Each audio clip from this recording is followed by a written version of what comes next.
follow us sa aming bagong channel na Aswang Confessions. Kita-kits, don't forget Aswang Confessions.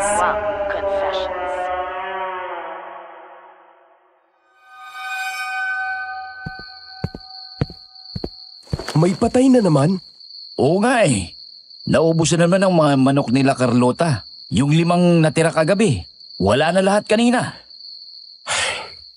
Lahat ba wala nang natirang ulo? Oo eh. Lahat ng manok parang sinadya talagang tanggalan ng ulo. 1 linggo na ang problemang to ha. Pero hanggang ngayon, wala pa rin tayong alam kung sino ang may pakana nito. Yun na nga rin eh. Sinubukan daw nila Carlotang pakiramdaman kagabi kung may dadating ba. Pero lumalim na ang gabi at wala pa rin nangyari. Hanggang sa natulog sila, wala pa rin silang naramdamang mga ingay.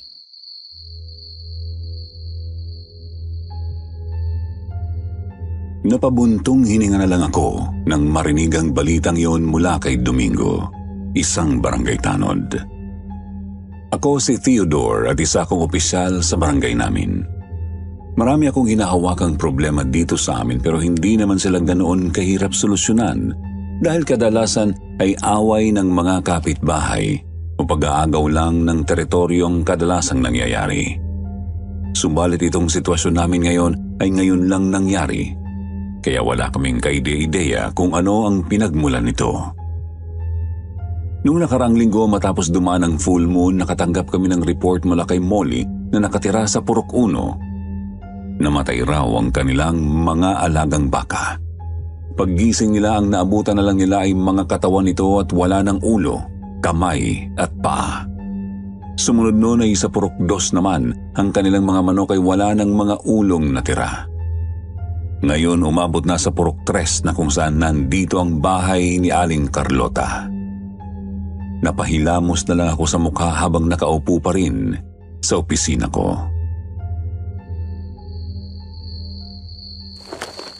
Diyos ko, paano ba to? Sino bang pumapatay sa mga alagang hayop natin? Yun na nga eh. Namumroblema na rin sila kasi apektado ng kabuhayan nila. Lalo na sila Carlota. Marami pa naman silang order ng manok ngayon dahil sa papalapit na piyesta. Sinabi mo pa, wala ring kwenta ang mga pulis eh. Wala ring mahanap na lead. Tawagin na lang kita ulit, Dom. Kapag may nakalap na akong impormasyon.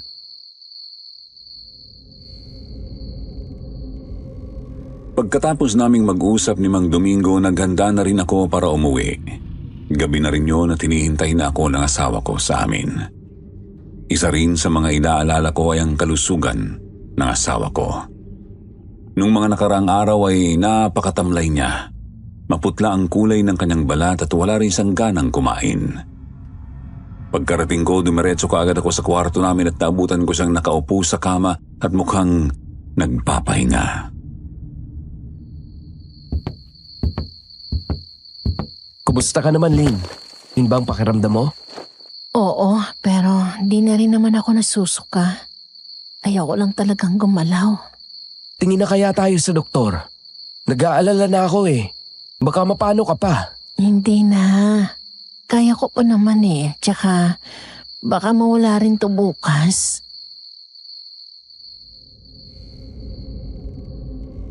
Wala na rin akong nagawa dahil hindi ko rin naman mapipilit ang asawa ko. Sabay kaming lumabas para maghapunan. Nandoon ang kasambahay naming si Nainina na hinahanda na ang hapunan namin. Matagal na rin si Nainina sa amin at siya lang ang kaisa-isang kasambahay namin simula pa dati. Okay naman kami kay Nainina, pero habang kumakain kami ay biglang nagbigay ng suhestyon ang asawa ko.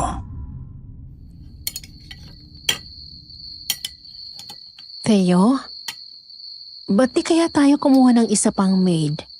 Matanda na rin si Nainina eh. Tsaka napansin ko kanina, nahihirapan isa sa paglalaba. Ganun ba? Sinabi niya ba sa'yo na nahihirapan na siya? Eh, kung hindi ko pa nga tinanong kanina, hindi ko pa malalaman na sumasakit na pala yung balakang niya. Kung sa bagay matanda na rin si Nanay Nina, okay lang din naman sa akin. Pero baka matagalan pa tayo bago makakuha ng bagong katulong. Ako nang bahalang maghanap. Oh, kumusta na pala yung balita sa mga pinatay na hayop? Ikinuwento ko sa kanya ang nangyari kanina na hanggang ngayon wala pa rin talaga kaming lead. Kung mayroon lang sanang mga CCTV ang kabahayan dito sa amin, ay nalaman na sana namin kaagad kung sino. Sa bahay namin isa lang ang CCTV at nasa may bandang gate namin yon. Saka okay pa naman ang manukan namin at wala pang mga nabibiktima. Subalit pakiramdam ko noon ay hindi rin magtatagal ang kapayapaan sa amin, lalo na't parang bawat purok ang inaatake nito. Posibleng isang hayop ang may pakana nito pero pwede rin namang isang tao. Kinabukasan, maaga akong umalis ng bahay dahil sa natanggap kong balita kay Domingo. Mayroon na namang panibagong kaso ng mga pagpatay, ngunit sa pagkakataong yun, sa Purok 4 naman. Ang kanilang kambing nakapapanganak lang ang pinuntirya. Patay ang ina at mga anak nito at tanging tiyan na lang ang natira sa katawan. Umuwi ako sa amin na masakit ang ulo dahil dito.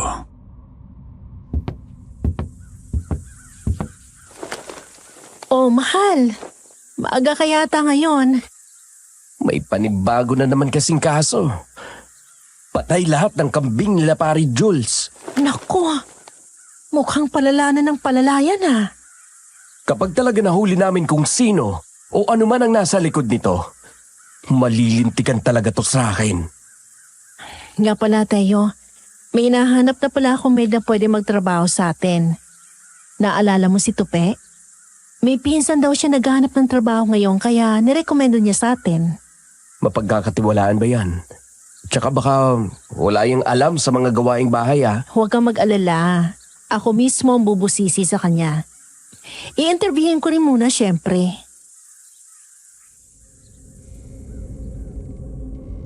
Mabilis na dumating ang kasambahay na sinasabi ni Lynn. 2 araw pa lang dumating na kaagad siya sa bahay namin. Siya si Alexa. Isa siyang babae na may matingkad na aura at mukhang nasa late 20s pa. Galing pa siya sa kabilang syudad kaya gulat na gulat ako kung bakit pinili niya pang pumunta rito dahil sigurado naman akong may iba pang job opportunities doon. Masigla ang ugali niyang binati kami para magpakilala. Magandang araw ho. Salamat po at kinuha niyo ako. Nahihirapan din po talaga ako maghanap ng trabaho eh. Ganun ba? Wala ba masyado available sa lugar nyo? Marami naman po. Kaso halos lahat sa kanila college graduate ang hinahanap. High school lang po ang natapos ko kaya ayun. Kita ko naman sa mukha ng asawa ko ang awa para kay Alexa dahil alam niya mismong pakiramdam ng hindi makatapos ng pag-aaral. Ang sabi ng asawa ko, naswertihan lang talaga siya sa freelancing niya kaya naman maasenso ang buhay namin. Mukhang maayos naman itong si Alexa at maraming alam na gawain kagaya na lang ng pagtatahi at pagpinta. Tamang-tama dahil gusto kong lagyan ng bagong coating ang mga pader namin. Nagbabalak akong mag-hire pero dahil andito na si Alexa, ibinigay ko na lang sa kanya ang trabahong yun bilang pasulit na rin sa kakayahan niya. Hindi nga nagbibiro si Alexa dahil tunay ngang magaling siya pagdating sa pagpinta. Bilib na bilib ako dahil parang isang profesional lang nagpinta sa mga pader namin. Tapos din kaagad ang mga gawain dito sa bahay kaya nagagawa ng magpahinga ni Nainina. Si Alexa na rin ang nagluto sa amin nung hapunan at parehas kami ng asawa kong nagustuhan ang niluto niya. Mukhang naswertehan tayo kay Alexa. Ang bilis kumilos. Oo nga eh. Tama lang na may bago tayong maid. Nga pala, kumusta ng pakiramdam mo? Nalulula pa rin naman ako paminsan-minsan. Pero kahit papano, bumabalik na ang gana ko sa pagkain.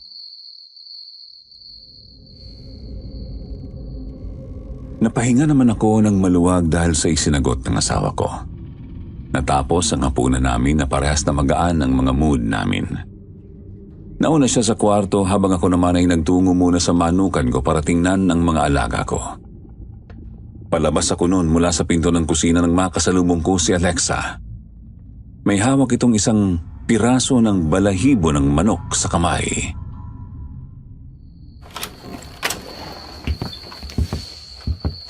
Alexa, nagpunta ka ba sa Manukan? Huwag mong sabihin na binigyan mo ulit sila ng pagkain. Naku, hindi po. Chinek ko lang po sila. Ganun ba? Ba't may bitbit kang balahibo? Aanin mo yan? Wala naman po. Nagandahan lang ako sa balahibo kaya binitbit ko. Baka ho ibang maisip nyo Hindi ko po ito hinila galing mismo sa manok. Nalaglag na po ang balahibo na to tapos pinulot ko lang. Hindi na ako sumagot pa at nagpatuloy na sa paglabas kahit na nagtataka ako sa huli niyang sinabi. Anong ibig niya sabihin doon? Mahilig ba si Alexa sa mga manok? Siguro nga ganoon dahil nagboluntaryo ito kaninang umaga na siya na ang magpapakain sa mga ito. Marunong naman siya kaya hindi ko na rin siya tinuruan pa. Tiningnan ko ang mga manok ko na mahimbing nang natutulog sa mga kulungan nila. Bumalik sa isipan ko ang mga kaso ng pagpatay at ipinagdasal na sana hindi umabot dito sa amin lalo na't aming purok na ang susunod. Mas maganda sana kung may maisip kaming plano kung paano ito hulihin pero wala kaming ideya kung saan mag-uumpisa. Kinabukasan nauna akong bumangon sa asawa ko. Iiwan ko na sana siya sa kama para maligo subalit napansin ko ang sama ng ekspresyon niya. Hinawakan ko ang kanyang noo pero hindi naman siya mainit. Ginising ko na lang siya noon kasi baka binabangungot lang siya. Nagising naman siya at ang sabi niya lang sa akin ay nasusuka na naman siya. Lynn, nag-aalala na talaga ako. Pumunta na kaya tayo ng ospital? Ayos lang ako, Teo. Bubuti rin tong pakiramdam ko. Matigas din talagang ulo mo no? Ala, sige. Kung yan ang gusto mo, hindi na kita pipilitin. Pero magpapahinga ka ngayong araw ha. Huwag ka munang magtatrabaho. Ma'am? Sir? Magandang umaga po. Handa na po ang agahan nyo. Salamat, Alexa. Susunod kami. Kaunti lang ang kinain ng asawa ko noon. Bala ko sanang umabsent pero pinagtabuyan niya ako dahil nandito naman daw si Nainina at Alexa para alagaan siya. Wala akong nagawa kundi ang umalis at magtrabaho. Gabi na nang makauwi ako at salamat dahil walang panibagong kaso ang nai-report sa akin noong araw na yon. Tahimik na ang bahay namin pagka-uwi ko. Papasok na sana ako sa loob nang may kalabog akong narinig. Mo may isang mabigat na bagay na hinahampas sa pader. Napunta ang tingin ko sa direksyong papunta sa likod ng bahay namin. Sa may banda rin yun ang kwarto ng mga kasambahay namin at kaagad akong umikot para puntahan yun at habang palapit ako ng palapit ay palakas din ng palakas ang ingay nito. Napahawak ako sa pader at naramdaman ko roon ang isang vibration. Ano ba itong pumupukpok at parang galit na galit?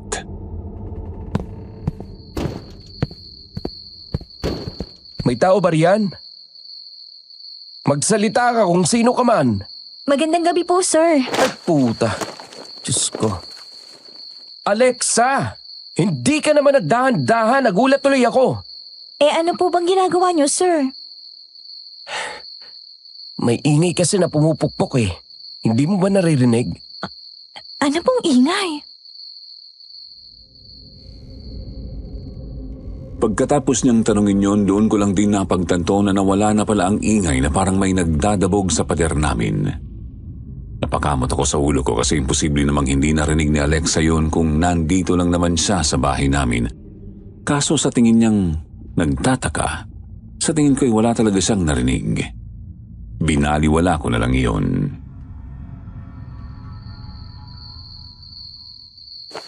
Huwag mo nalang pansinin ang sinabi ko. Sige po. Sumama na po pala kayo sa akin sa loob. Kanina po kasi naghihintay si ma'am sa inyo Bakit? May nangyari ba? Sumama ba lalo ang pakiramdam niya? Mabilis akong naglakad papasok ng bahay at umakyat papunta sa kwarto namin. Naabutan ko ang asawa kong nakaupo roon ng mahinahon habang umiinom ng gatas. Sa ekspresyon ng mukha niya, mas maganda ang pakiramdam niya kaysa kaninang umaga. Anong nangyari, Lynn? May sasabihin ka ba sa akin? Ano kasi, Teo? Ang sabi sa akin ni Alexa kanina, baka raw buntis ako kaya ako to nararamdaman. Ano? Buntis ka? Alexa, paano mo nasabing buntis ang asawa ko? Base po kasi sa mga sintomas niya, mukhang may dinadala sa sinapupunan ng asawa niyo. Sigurado po ako ron. Dahil nararamdaman ko rin po ito. Kahit na nalito ako sa huling sinabi ni Alexa, isinawalang bahala ko iyon dahil mas inisip ko ang asawa ko. May point naman ang sinabi ni Alexa dahil totoo ngang ang mga sintomas ni Lynn ay kagaya ng isang buntis. Hindi lang pumasok sa isip namin na buntis siya dahil akala namin hindi na kami magkakaanak pa.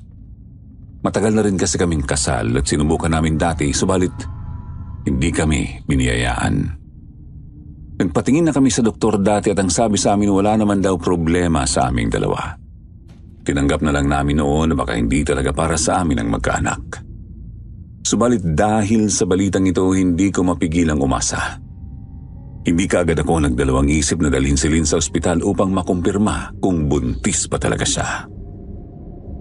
Parang isang manghuhula si Alexa dahil totoo nga ang sinabi niya. Buntis ang asawa ko at 2 linggo na. Nang marinig ko yun mula sa bibig ng doktor, hindi ko mapigilang yakapin ang asawa ko sa tuwa. Ganoon din siya at naiyak pa nga sa sobrang saya.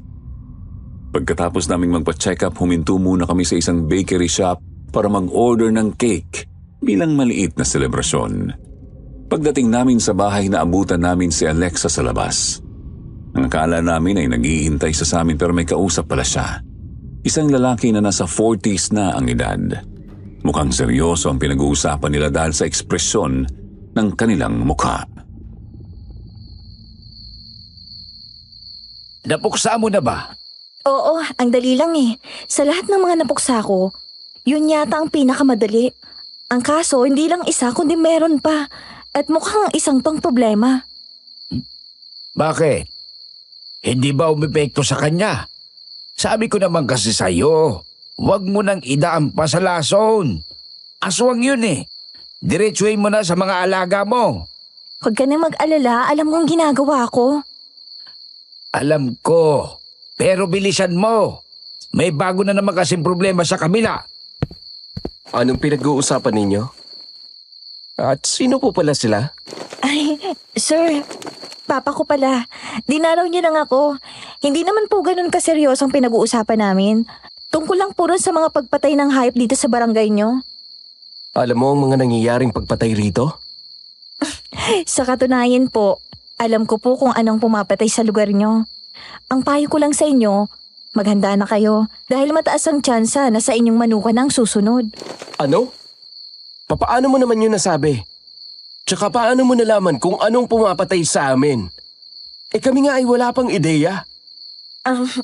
Pumasok po muna tayo sa loob. Baka lamigin na po si Ma'am Lynn. Naputol ang usapan namin dahil doon. Nagpaalam na rin ang ama ni Alexa kaya pumasok na kami sa loob. Hinatid namin si Lynn sa kwarto pero bago pa makaalis si Alexa ay tinanong ko agad siya patungkol sa usapan namin kanina.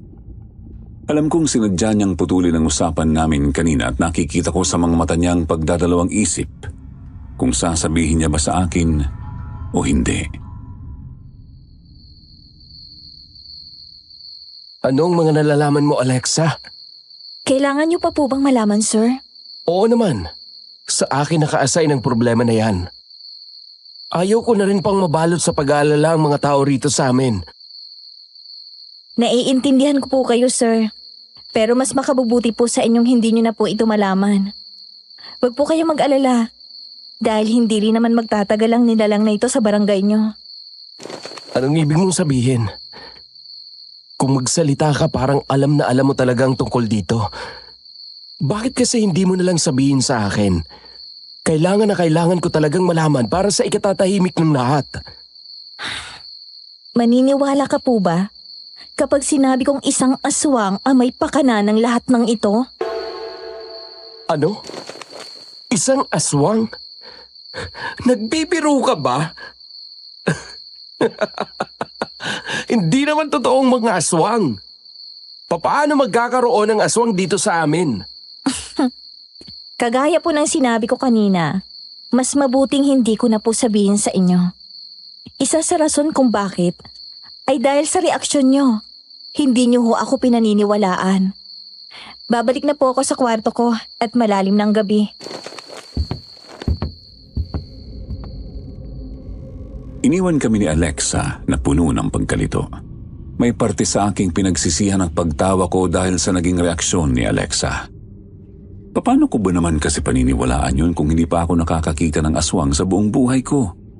Isa lang namang kwento ng matatanda ang nilalang na yun. Tsaka, ano bang alam ni Alexa sa mga bagay na yun? Kami nga nahihirapan siya pa kayang isang kasambahay lang? Teo, sa tingin mo ba tama ang sinasabi ni Alexa? Imposible yon, Lynn. Hindi naman kasi totoong aswang eh. Tsaka kung mayroon talagang aswang sa atin, di sana, dati pa nangyari ang mga pagpatay. Pero paano kung tama siya? Si Alexa rin nakaalam na buntis ako, Teo. Paano kung tama rin ang sinabi niya? Natahimik naman ako dahil doon. Oo nga't si Alexa ang rason kung bakit nalaman naming buntis si Lynn. May sinabi rin sa kaninang naramdaman daw niya ang bata sa tiyan ng asawa ko. Hindi ko alam kung anong ibig niyang sabihin doon, pero paano kung mayroon ngang punto ang sinabi ni Alexa? Hindi rin kasi ako makaisip ng rason para magbiro siya sa amin gayong seryosong problema ito. Paano kung may espesyal palang kakayahan si Alexa, Teo? May ganun ba? Parang wala naman eh. Baka nagkataon lang talaga ang lahat. Pinagpahinga ko na si Lynn nung gabing yon. Matutulog na rin sana ako kaso hindi ako dinalaw ng antok. Masyadong nagulo ang isipan ko sa sinabi ni Alexa kanina. Naglakad na lang ako papalapit sa bintanang gawa sa glass. Iwinaksi ko ang nakatakip na kurtina upang makita ko ang labas. Dumungaw ako sa baba para tingnan ang aking manukan. Madilim na ang gabi subalit maliwanag ang paligid dahil sa buwan at sa mga nakabukas na ilaw sa labas. Nakatitig lamang ako roon habang nagpapalipas ng oras. Hindi ko alam kung ilang minuto na akong nakadungaw roon nang bigla na lang may aninong dumaan sa lupa. Napakunot ang noo ko at napalapit pa sa bintana. Ano yun? Namamalikmata lang ba ako? Kinusot ko ang mga mata at muling napatitig doon. Nang hindi na ulit nagpakita ang anino saka ako nakahinga ng maluwag. Babalik na sana ako sa higaan ko nang biglang mapaangat ang tingin ko. Namilog ang mga mata ko sa gulat ng may isang mukha na lang ang biglang bumangga sa bintana namin. Nagsalubong ang mga tingin namin ng nilalang na hindi ko maipinta ang mukha. Kulubot ang kanyang mga balat, may mga malalaking tigyawat doon na parabang puputok na. Parang sinabuyan ng mainit na tubig ang kanyang balat dahil namumula ito at ang ibang parte ay naaagnas na. Ang kanyang buhok ay maputi at mangilan-ngilan na lang at bukod sa kanyang nakakatakot na itsura mayroon pang isang bagay ang nakapagpatulala sa akin. Hindi ko makita ang ibabang bahagi ng kanyang katawan dahil sa maliit na bintana pero alam kong wala siyang natatapakang kahit ano. Ibig sabihin ang nilalang na ito ay lumilipad talaga.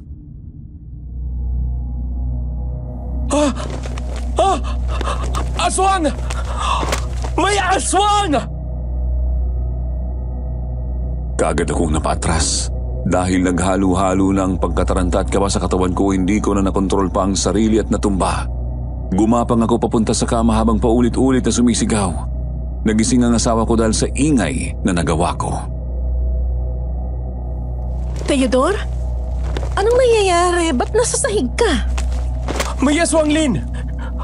May aswang sa labas! Totoo ang sinabi ni Alexa! May aswang doon? Wala naman ah. Walang kung ano sa bintana, Teo. Ano? Imposible! Nandiyan lang yun kanina eh. Bumangga siya sa bintana, Lynn! Nakita ko talaga! Sigurado ka ba? Ay, kumalma ka kaya muna. Baka lumipad na siya paalis. Halika, at dito ka lang sa tabi ko. Baka yung baby natin ang pakay niya.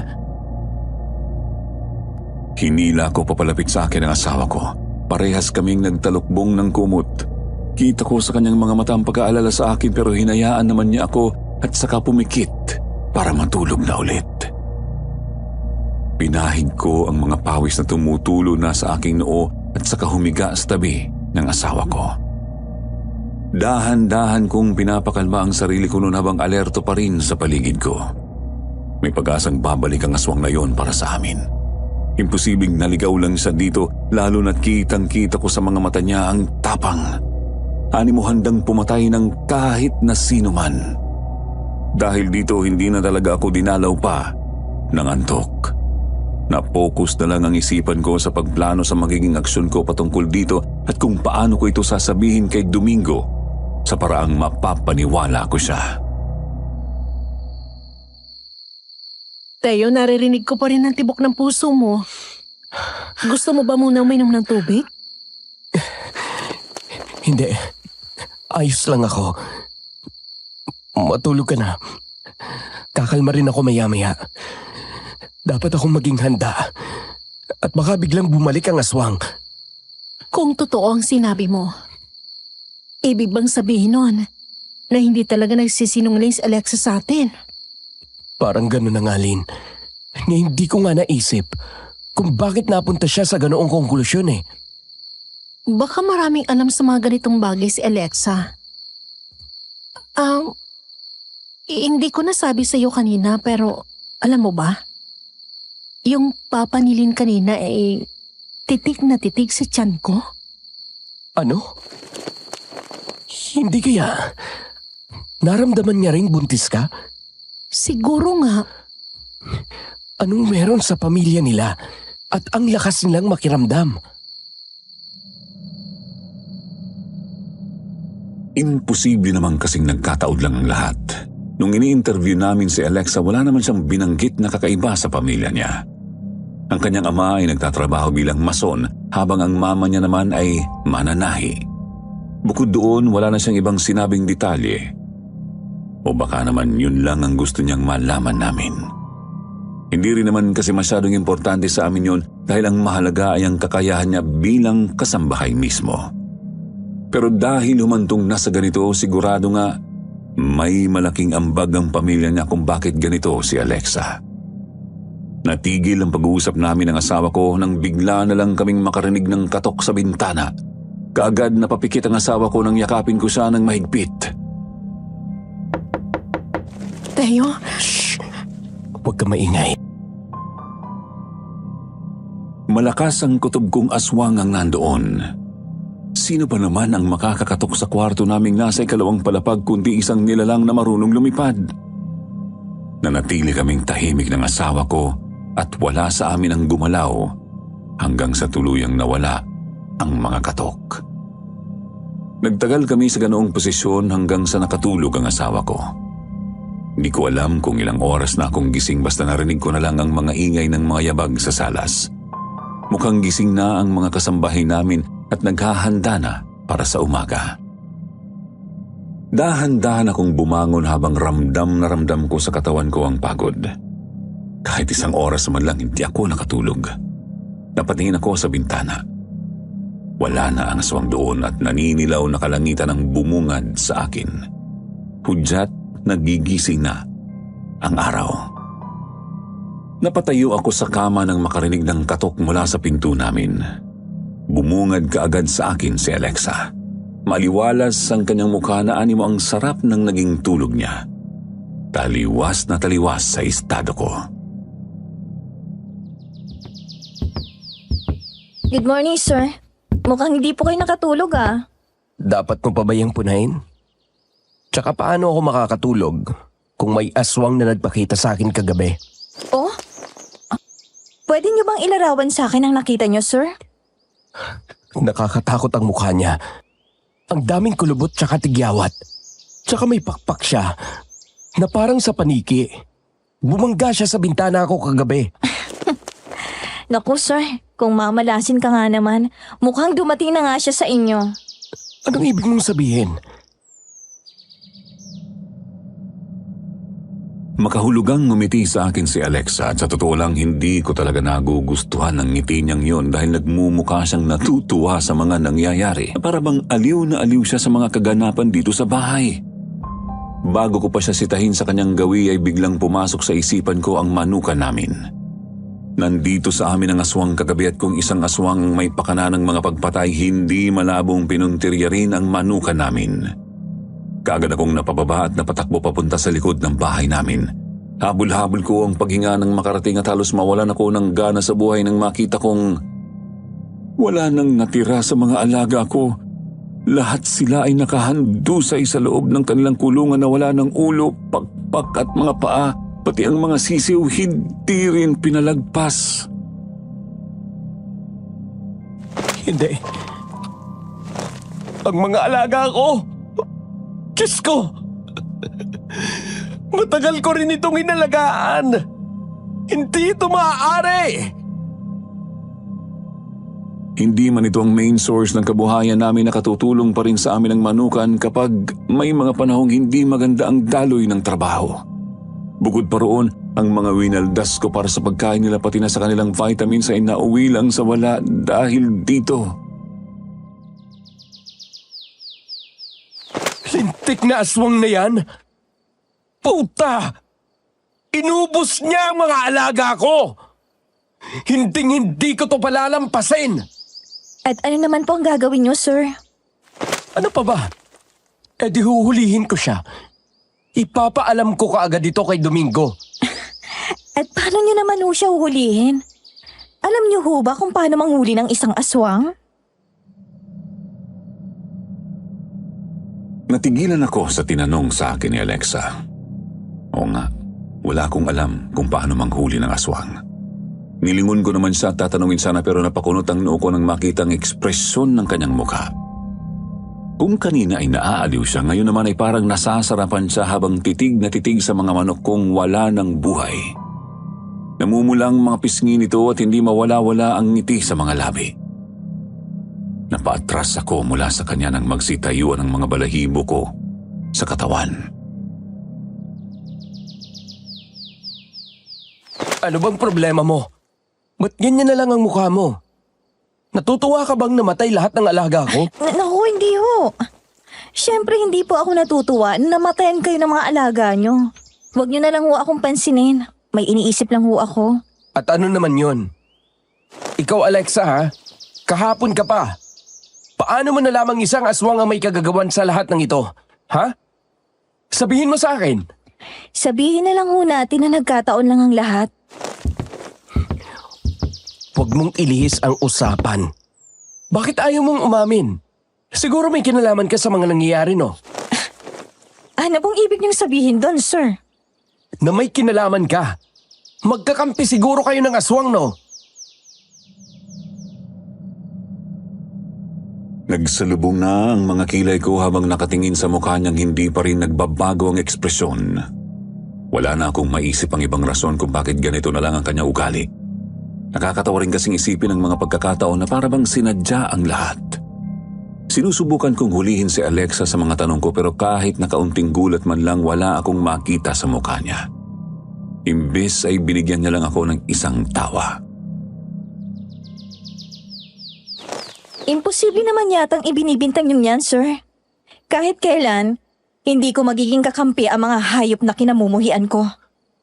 Kung ganun, bakit mo? Sabihin na lang ho natin na may misyon ako. At paano naman kita paniniwalaan? Nagpunta ka rito para maging kasambahay tapos sasabihin mo sa aking may misyon ka? Naiibang ka na ba? Kung wala kang palusot, umamin ka na lang.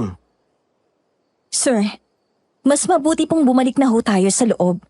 Wala na pong patutunguhan ang pag-uusap na ito.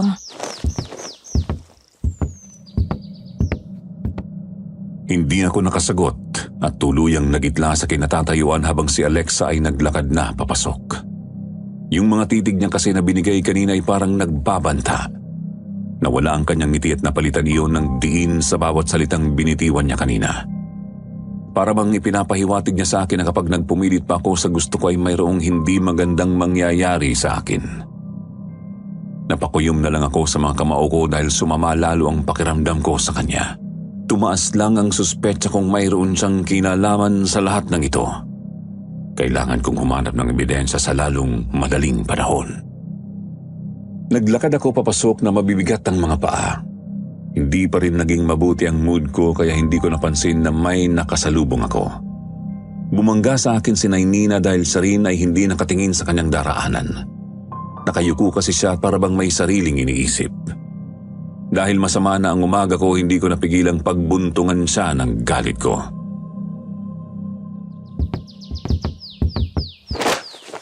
Ano ba yan, Nainina? Bakit hindi ka tumingin sa dinadaanan mo? Ay nako, sorry ho sir. Mag-iingat na ho ako sa susunod.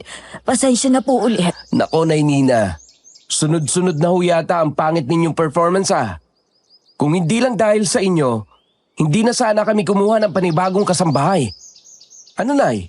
Gusto niyo na ho bang magretiro? Kasi kung hindi, aayusin ninyo ang trabaho niyo rito. Pasensya na ho ulit sir. Nanatiling nakayuko si Nainina sa akin habang binibitiwan ng mga katagang yun. Hindi na niya ako hinintay pang makapagsalita at naglakad na paalis. Sinundan ko ng tingin ang likod niyang papalayo sa akin. Kumunot ang noo ko nang mapansin ko ang panay niyang pagkamot sa kanyang batok na parabang hindi mawala-wala ang katiroon. Doon ko lang din napansin na parang baliko na ang likod niya kung maglakad. Dahil ba yun sa kanyang katandaan? Bukod doon may parte sa aking nakonsensya dahil sa sinabi ko, lalo na't matagal nang nagtatrabaho sa amin si Nainina. Napahinga na lang ako ng malalim noon bago bumalik sa kwarto. Hihingi na lang ako ng pasensya mamaya kapag kumalma na ako. Naganda na ako para magtrabaho. May binilin sa akin ang asawa kong ipapabili raw niya sa akin kaya't sinulat ko iyon sa isang papel para hindi ko makalimutan mamaya pag-uwi ko. Bago ako umalis, sinutusan ko si Alexa na ilibing ang mga manok ko. Pagdating ko sa barangay hall namin, saktong nandoon si Domingo. Mabilis ko siyang tinawag bago pa siya umalis. Dom, halika muna sa loob ng opisina ko at may importante akong sasabihin. Tungkol ba yan sa mga pagpatay? Oo, kagabi pinunterihan na rin ang manuka namin. Ano? Lahat ba? Walang natira? Ibig bang sabihin nun na iniisa-isa talaga ang mga hayop sa barangay natin dito? Sa tingin ko rin. At ang mas nakakagulat pa ay mulat ako buong gabi. Pero kahit isang imik man lang sa manukan ko ay wala akong narinig. Hindi isang simpleng nilalang kalaban natin, Dom, kundi isa itong aswang. Aswang? Paano naman napunta ron ang konklusyon mo? Oo, kakaiba ang paraan ng pagpatay pero malay mo. Meron lang ginamit na kemikal kung sino ang pumapatay. Dom, makinig ka. Galing ito sa bagong kasambahay namin.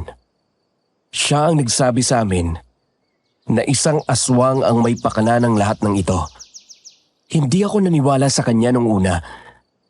Pero kagabi, nakita ko mismo ang aswang. Sigurado ka ba, Teo? Oo. Siguradong sigurado ako. Alam mo namang hindi ako nagbibiro sa ganitong bagay.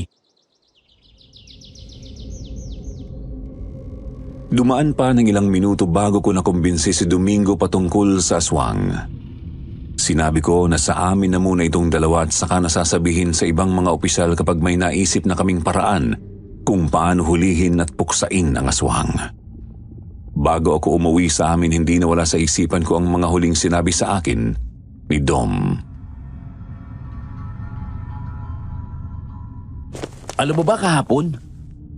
Sinugod sa ospital si Payit, anak ni Carlota. Bigla raw kasing hindi makahinga. Habang nasa tindahan ako para bilhin ang pinapabiling pagkain ni Mrs. ay hindi matanggal-tanggal yun sa isipan ko. Yung anak ni Carlota, ang lusog-lusog noon kahit isang beses hindi pa yun nilalagnat kaya't nakakagulat na isinugod siya sa ospital. Hanggang sa makauwi ako sa amin, naiwan pa rin sa opisina ang isipan ko. 6:00 na noon nang maabutan ko si Alexa na naghuhukay sa lupa. Mukhang nagsisimula pa lang siyang ilibing ang mga patay na manok. Alexa, bakit ngayon mo palang yan ginagawa? Hindi ba kaninang umaga ko pa yan binilin sa'yo? Pasensya na, sir. Ako kasi gumawa lahat ng mga gawaing bahay kasi nagkasakit si Nina. Nandun lang siya nakahilata sa kwarto niya. Ah, ganun ba? Sige, papalampasin ko muna to ngayon.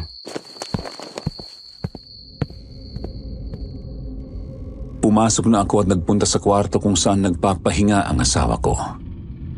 Pagbukas ng pinto, pumasok kaagad sa akin ang mahalimuyak na amoy.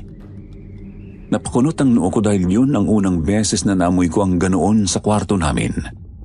Napunta ang tingin ko sa lamesa namin kung saan mayroong nakatungtong na insenso.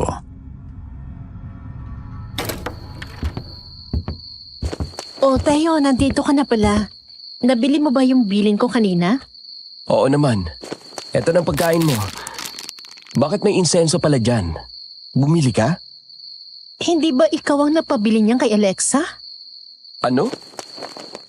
Wala akong inutos sa kanyang ganon. Yun ang sabi niya sa akin kanina eh.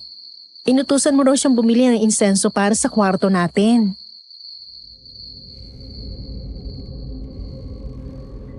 Kinuha ko ang insenso at kaagad akong lumabas para puntahan si Alexa dahil wala talaga akong inutos sa kanya. Klarong-klaro na nagsinungaling siya sa asawa ko. Bumalik na naman ang inis ko sa kanya kaninang umaga kaya hindi matago ang ekspresyon ko nang makalapit na ako sa kanya. Nandoon pa rin siya at naghuhukay. Alexa, ano itong narinig ko sa asawa ko na inutusan daw kitang bumili ng insenso? Opo, sir. Binilan ko po si ma'am ng insenso para na rin po sa pagbubuntis niya. Kailan pa nakakabuti ang insenso sa pagbubuntis niya? At bakit ka nagsinungaling, ha? Ano ba talagang binabalak mo? Wala ho akong binabalak na masama, sir. Para po yan sa ikabubuti ng asawa niyo. Kaya kung ako sa inyo, ibabalik ko yan sa kwarto bago pa bumalik ang aswang. Babalik ang aswang? Anong ibig mong sabihin? Paano mo nasabing babalik? E patay na lahat ng mga alaga ko. Ano pang babalikan niya? Ang asawa mo, sir. Kakaibang aswang na ito. At matagal nang umaaligid sa inyo. Hindi nyo lang ho napapansin.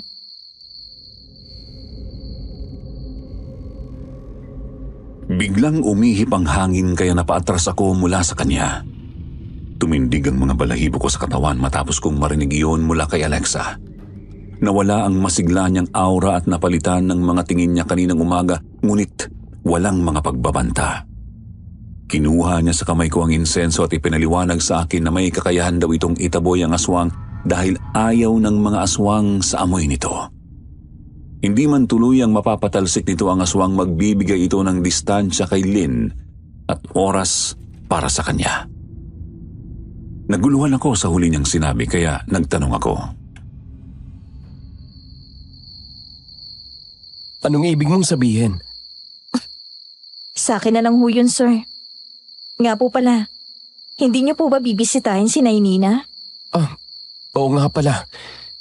Hindi ba siya lumabas ng kwarto niya simula kaninang umaga? Umiling si Alexa. Naglakad ako papunta sa kwarto ni Nina para tingnan ng kalagayan niya. Hindi rin ako nakahihingi pa ng paumanhin sa nagawa ko sa kanya kaya magandang pagkakataon ito. Sumunod sa akin si Alexa at sabay kaming pumasok sa kwarto ni Nina. Naabutan namin si Nina na nandoon sa kanyang kama. Nakabaluktot at nakahawak sa tiyan na animo may iniindang sakit. Mukhang hindi niya nga napansin ang pagdating namin dahil nakapokus ang kanyang atensyon sa sarili. Lumapit kaagad ako sa kanya.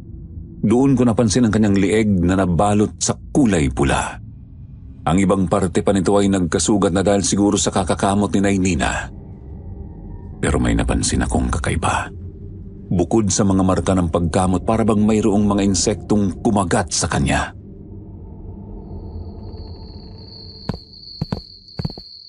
Nina? Okay lang ho ba kayo? Masakit po ba ang tiyan ninyo? Pasensya na po pala at nasigawan ko kayo. Masama lang po talaga ang mood ko. At yun na pagbuntungan ko. Huwag na ho kayong mag-alala sa akin, sir. Okay lang ako. Mawawala rin ho itong sakit na to. Sigurado po ba kayo? Magpatingin kaya po tayo sa doktor para makasiguro. O kung gusto niyo po, umuwi po muna kayo sa inyo. Okay lang din po sa amin para makapagpahinga kayo ng maayos.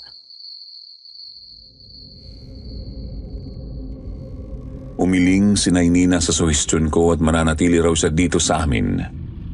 Hindi ko na siya pinilit pa at aalis na sana nang lumapit si Alexa at hinawakan ng tiyan ni Nainina. Diniinan niya yata ang pagkakahawak doon kaya napasigaw si Nainina at kaagad ay winaksi ang kamay ni Alexa. Ay, sorry po. Hindi ko na kontrol ang lakas ko. Okay lang ho ba kayo? Umiling lang si Nainina bilang sagot at sinabihan kaming kung pwede ay iwan muna namin siya dahil nais daw muna niyang matulog. Sinunod naman namin ang gusto niya. Pagkalabas namin, inutusan ko kaagad si Alexa na bumalik na sa paghuhukay at tapusin na iyon ngayong gabi. Mabilis naman siyang naglakad palayo sa akin. Pinagmasdan ko ang likuran niya habang nagpaulit-ulit sa isipan ko ang ekspresyon ng kanyang mukha matapos niyang gawin ang paghawak sa tiyan ni Nainina. Totoong sinsero ang kanyang boses pero taliwas naman ang ekspresyon ng mukha niya. Kitang-kita ko kung paano umangat ang dulo ng mga labi niya nang umaray si Nainina. Animo na gustuhan niya ang pagdaing nito. Dahil sa mga akto niya, hindi ko na talaga kayang puntuhin kung anong klaseng tao si Alexa. Alam kong mayroon siyang bagay na tinatago sa amin kasi kung normal lang siyang kasambahay, hindi magiging ganoon ang kanyang ekspresyon. Napunta ang atensyon ko sa katabing kwarto ni Nainina, ang kwarto ni Alexa. Hindi ako nangingialam ng mga kagamitan ng ibang tao pero nung mga oras na yon may tumutulak sa aking pumasok doon. Hawak ko sa kamay ang spare key at nasa labas si Alexa kaya magandang pagkakataon ito para pumasok doon. Hindi na ako nagdalawang isip pa at binuksan ang kwarto niya.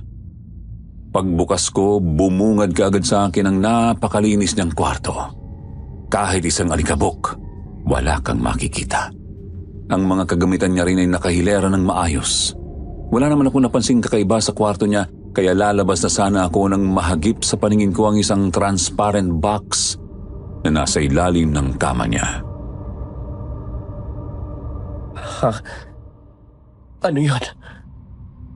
Wala akong maalalang nagdala siya ng transparent box nung dumating siya sa amin. Naglakad ako papalapit doon. Tumingin muna ako sa pintuan bago hinila ang transparent box.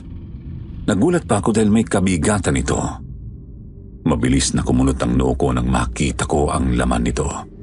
Kaagad kong tinanggal ang takip upang makita ito ng maayos. Sa loob ng transparent box ay mayroong mga kandilang nagamit na may insenso, asin, langis, isang punyal at mga karayom. Anong mga to? Para saan to? Ang mga kagamitang yon ay minsan ko lang nakita sa mga palabas at hindi ko inakalang makakakita ako noon sa totoong buhay. Balak ko sanang halugugin pa ang transparent box pero may ipis na bigla na lang lumabas mula roon at gumapang sa kamay ko. Kaagad ko yung iwinaksi sa kamay ko dahil sa gulat. Kasabay noon ang mga yabag ng paa sa aking tabi. Huli na para itago ko ang nakita ko nang maramdaman kong may nakatayo na sa tabi ko. Dahan-dahan kong iniangat ang tingin at naistatwa ako nang makita ko si Alexa na nakangiti sa akin subalit hindi ko mabasa kung natutuwa ba siya sa akin. May hawak siyang pala sa kamay habang nakadungaw sa akin na nakaupo sa sahig.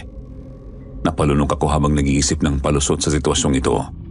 Subalit kahit ano pa mang rason ko ay halatang halata talaga na pumasok ako nang walang paalam sa kwarto niya at pinakialaman ko ang mga gamit niya.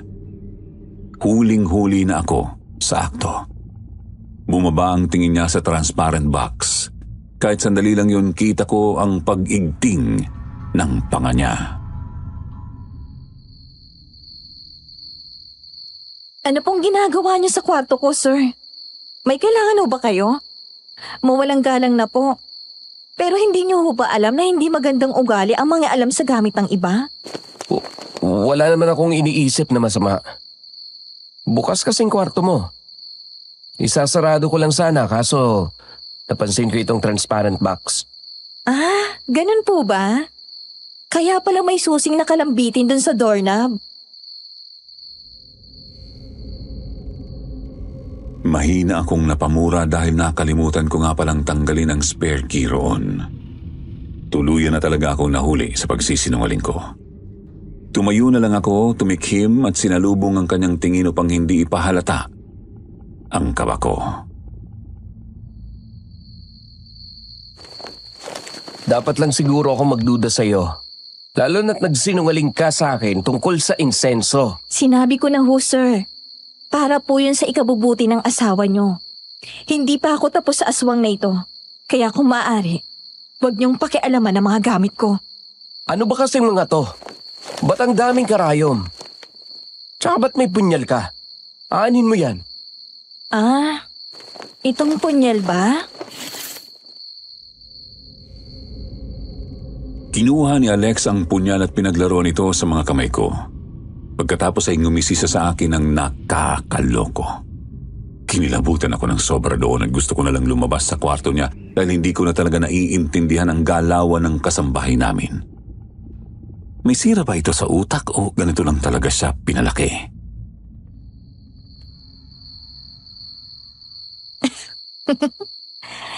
Marami na po akong napatay sa punyal na ito, sir. Ano? Napatay? Anong pinagsasabi mo? Napatay na mga hayop po. Pinamana po sa akin to ng papa ko. Ginawa niya pa to ng kabataan niya pa lang. Bilang panangga sa mga hayop.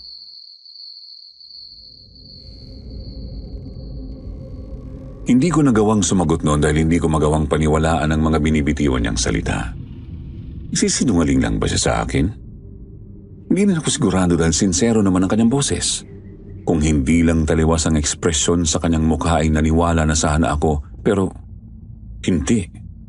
May parte sa aking nagsasabi na dapat akong mag-ingat sa babaeng ito dahil kung hindi baka hindi ko ikatuwa ang mangyayari sa akin. Iniwan ko na siya sa kwarto niya at nagmamadaling bumalik sa kwarto namin ang asawa ko. Doon naabutan ko si Lynn na natutulog na. Naramdaman ko na rin ang pagod sa katawan ko dahil kagabi pa ako walang tulog. Bago ko pa man mapansin, bumagsak na kaagad ang katawan ko sa kama. Sobrang himbing ng tulog, subalit hindi naman nakakatuwa ang naging panaginip ko. Nagpabalik-balik sa panaginip ko ang aswang na nakita ko sa bintana. Siya raw ang kumain sa mga alagang manok ko. Kumuha ko ng pwedeng pamalo at sinugod daw ito. Hayop ka! Inubos mo mga pinaghirapan ko! Handa na akong ihampas yun sa aswang pero nagulat na lang ako nang mag-iba ang nilalang sa harapan ko. Imbis na ang aswang ay si Nina ang nakatayo na roon at gulat na gulat daw na nakatingin sa akin. Naluluha ang mga mata nito habang itinuturo ang hawak kong pamalo. Kita ko sa mga mata niya ang takot. Kaagad siyang umiling at nagmakaawa sa akin na huwag kong ituloy ang binabalak ko. Para saan parawang mga itinulong niya sa amin kung sasaktan ko lang siya ng ganoon. Isa raw akong nilalang na walang puso dahil kaya kong manakit ng isang tao. Doon na ako nagising at napatulala na lang sa kisame namin dahil parang totoong-totoo ang panaginip ko. Nagpaulit-ulit pa sa tenga ko ang mga salita sa akin ni Nina. Siguro ang konsensya ko na yun sa pagsigaw ko sa kanya nung nakaraan. Bumangon na ako para maghanda sa trabaho. Paglabas ko, nandoon na kaagad si Alexa at nagwawalis sa sala. Hindi ko alam kung galit ba siya sa akin dahil sa ginawa ko kagabi pero hindi ko na lang siya pinansin noon.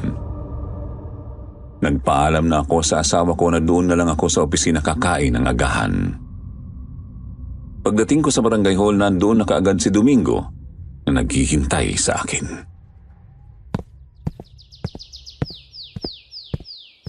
Teo, nagtanong-tanong ako tungkol doon sa sinabi mo sa akin. At ang sabi ni Lola sa akin, baka nga raw aswang may pakananag lahat.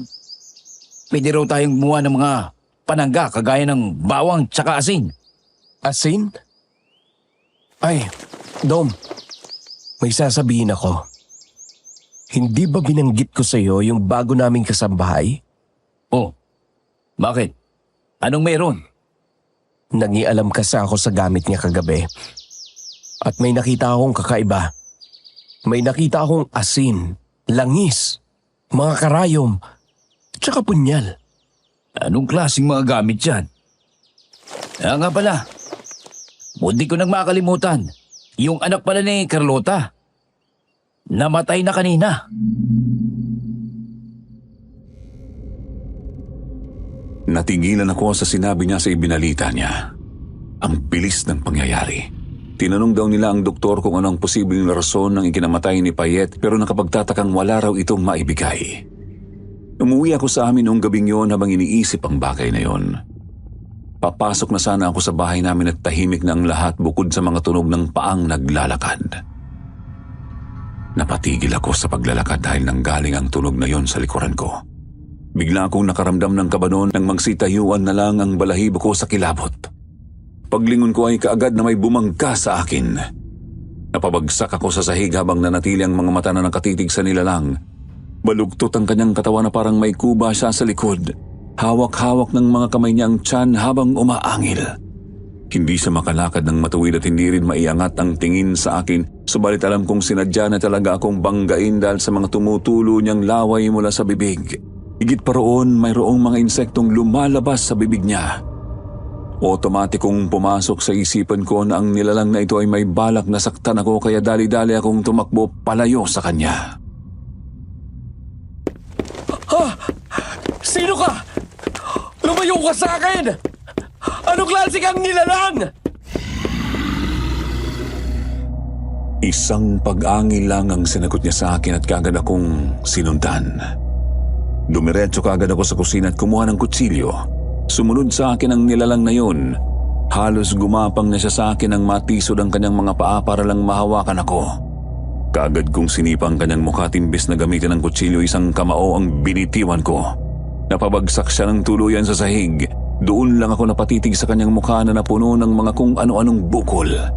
Nabitiwan ko ang hawak kong kutsilyo nang mamukhaan ko kung sino yon. Nainina?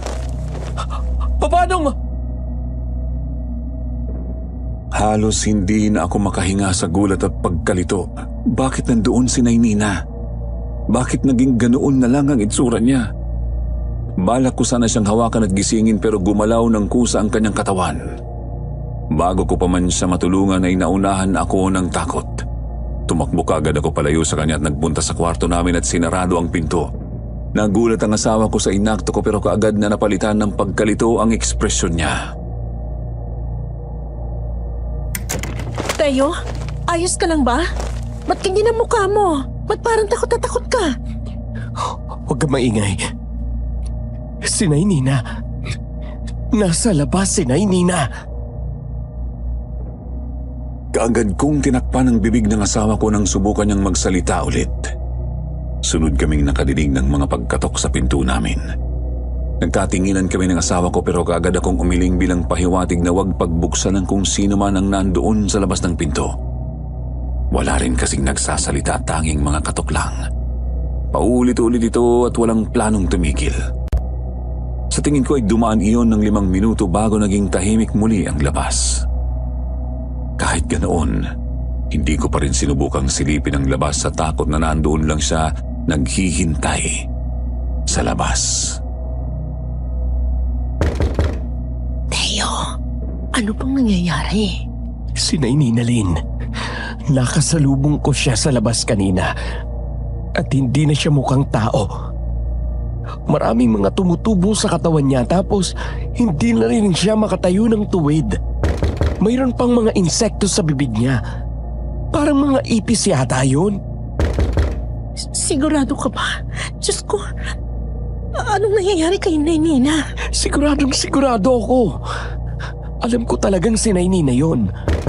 Tsaka parang wala rin siya sa wisyo. Parang may balak siyang saktan ako.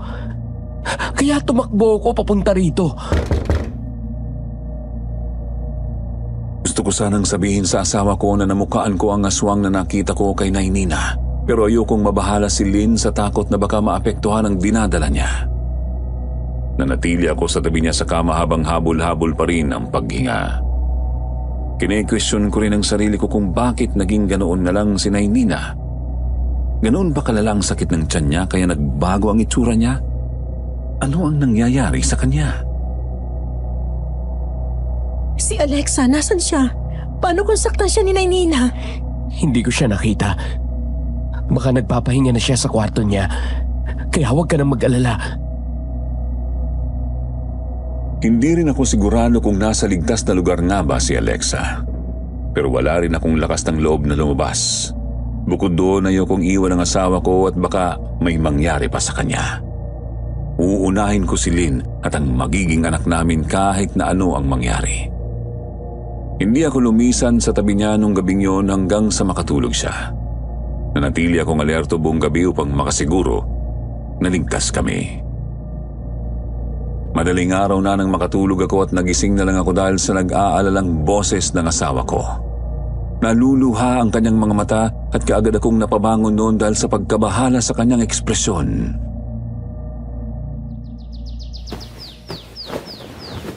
Anong nangyari, Lynn? May masakit ba sa'yo? Hindi. Hindi ito tungkol sa akin, Teo. Si Nainina. Wala na si Nainina. Ano? Anong ibig mong sabihin?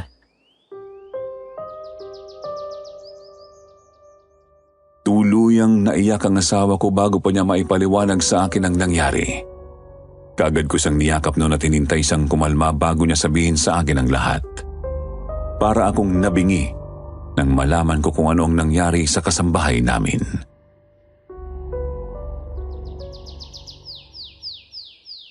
Nakita na lang daw siya kanina sa ilog doon sa Purok 9 na wala na raw buhay. Hindi sila sigurado kung nalunod ba raw si Nainina. Nandun din si Domingo sa labas. Naghihintay sa'yo.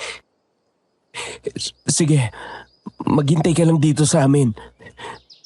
Si Alexa pala, nasan? Nakita mo ba? Hindi ko pa siya nakikita eh. Hindi ko na muna inisip si Alexa at kaagad na lumabas para salubungin si Domingo. Sabay kaming nagpunta sa ilog kung saan naroroon ang bangkay ni Nainina. Tumawag na rin daw sila ng pulis para imbestigahan ang bangkay nito. Habang papalapit na ako sa ilog, hindi ko mapigilang kabahan. Para nang lalabas sa dibdib ko ang puso ko at nabalot na rin ng pawis ang noo at mga palad ko. Hiniling ko sa isipan ko na sana mali lang sila na hindi si Nainina ang naroon. Subalit tuluyan akong naistatwa nang makita ko ang patay niyang katawan. Suot-suot niya ang damit kagabi. Ang itsura niyang parang winasak ay nagsisilbing pruweba na hindi nga isang guni-guni ang nakita ko kagabi. Ang kanyang tiyan din ay para nang sasabog sa laki. Mulat ang dalawa niyang mga mata at nakanganga ang bibig na animos sumigaw ito sa huling pagkakataon. Mula roon sa kanyang bibig ay may mga langaw na lumalabas. Hindi ko magawang titigan siya ng matagal nang mamuo ang mga luha ko sa mga mata. Napatakip na lang ako sa bibig ko dahil naghalong takot at lungkot ang nadarama. Matagal nang kasambahay si Nainina sa amin at para na rin siyang pamilya para sa amin. At ang malaman na patay na ito ay parang pinipiga ang puso ko sa sakit. May kaunting pagsisisi sa sarili ko na tinakbuhan siya kagabi kasi baka nagkamali lang pala ako. Paano kung humihingi sa akin ang tulong nun at hindi para saktan ako? Bukod doon, hindi ko maintindihan kung bakit napunta siya rito sa ilog hindi naman siya nagpupunta rito. Wala rin siyang rason para magtungo rito. Nang dumating ang mga pulis, kinausap nila ako patungkol kay Nainina. Pagkatapos noon, tinawagan ko rin ang mga kamag-anak niya.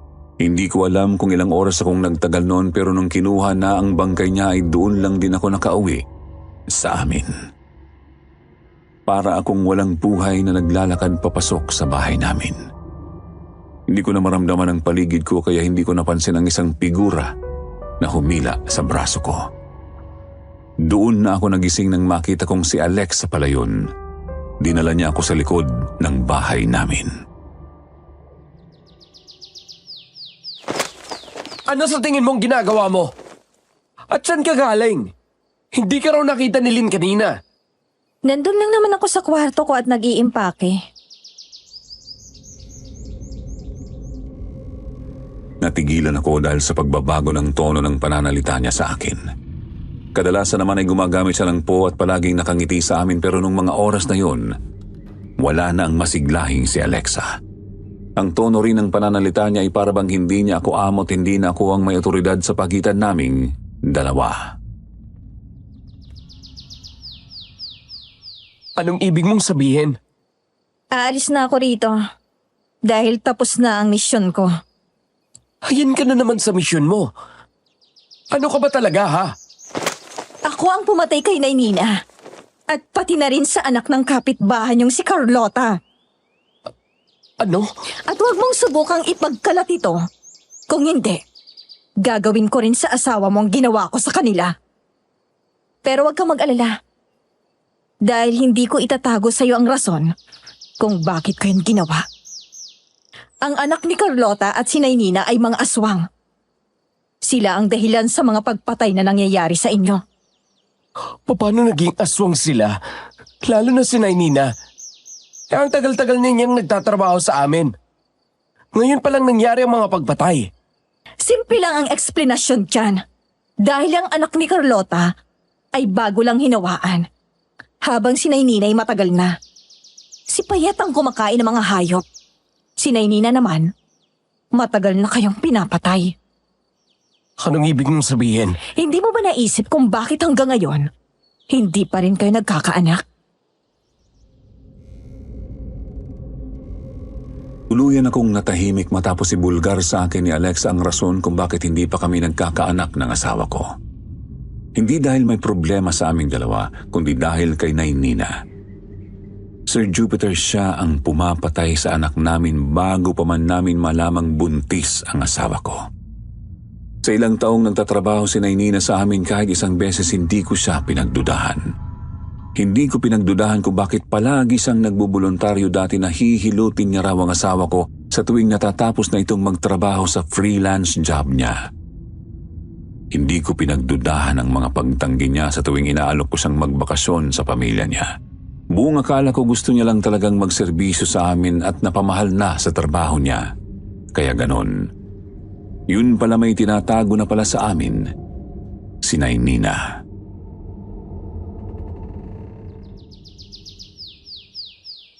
At dahil wala na sila, tapos na rin ang trabaho ko rito.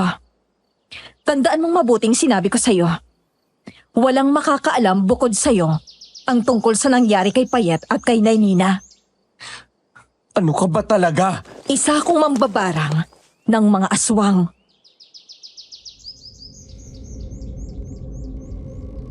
Ang pamilya ni Alexa ay pamilya ng mambamarang.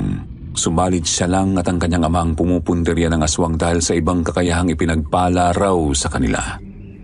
Nung bata pa si Alexa, habang natutulog daw siya ay bigla raw siyang nagising na wala na sa kanyang katawan. Ang panandaliang paglabas ng kanyang espiritu ay naging sanhi iyon para magising ang kakayahan niyang makadama kaagad ng mga aswang. Ganoon din daw ang nangyari sa kanyang ama nung kabataan pa nito. Ngunit hindi lang aswang ang kaya nitong makita, kundi pati ibang mga hindi pangkaraniwang nilalang. Hindi rin alam ng pamilya niya kung anong pinanggalingan ng kakayahang ito na parabang bigla na lang ibiniyaya sa kanila. Sa tingin niyo, bakit ho kaya sila nagkaroon ng ganoong karanasan at kakayahan? Pagkatapos ng pag-uusap namin yun ni Alexa, nagpaalam na siyang aalis na nga siya sa amin. Biglaan ang pag-alis niya at nagtaka ang asawa ko kung bakit. Hindi ko naman pwedeng sabihin sa kanyang rason lalo na't binalaan ako ni Alexa na manahimik. Labag man sa kalooban ko na itago ang sikretong ito, wala na akong ibang paraan pa para hindi napalakihin ang bagay na ito. At ayoko ring mag-alala ang asawa ko.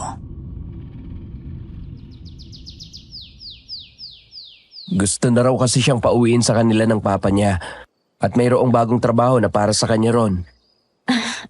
Ganun na nga po, ma'am. Naku, sayang naman. Pero sige mag-iingat ka, Alexa.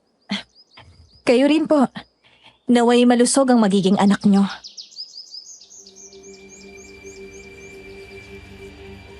Binayaran ko ang mga araw na nagbigay serbisyo sa amin si Alexa bago sa tuluyang umalis sa bahay namin.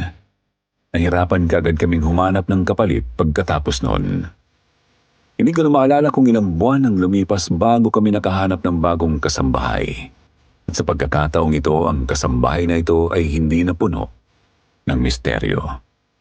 Hindi na rin naulit ang mga pagpatay sa lugar namin at dahan-dahan na rin dumarami ang mga alaga kong manok matapos kong magsimula ulit. Tuluyan ding nanganak ang asawa ko ng isang malusog na babae. Simula noon, hindi na nagparamdam pa sa amin si Alexa o marinig man ang pangalan niya mula sa pinsan ng asawa ko. Para bang nawala na lang sila sa mundo at wala kahit na sino ang may alam kung ano ang ginagawa nila. Baka nasa ibang lugar na naman sila at gumagawa na naman ng bagay na tinatawag nilang misyon. At yun ay pambabarang ng isang aswang. Hanggang dito na lang po ang kwento ko, Sir Jupiter. Maraming salamat po sa lahat ng nakikinig sa Sitio Pangil. At sana'y nag-enjoy kayo.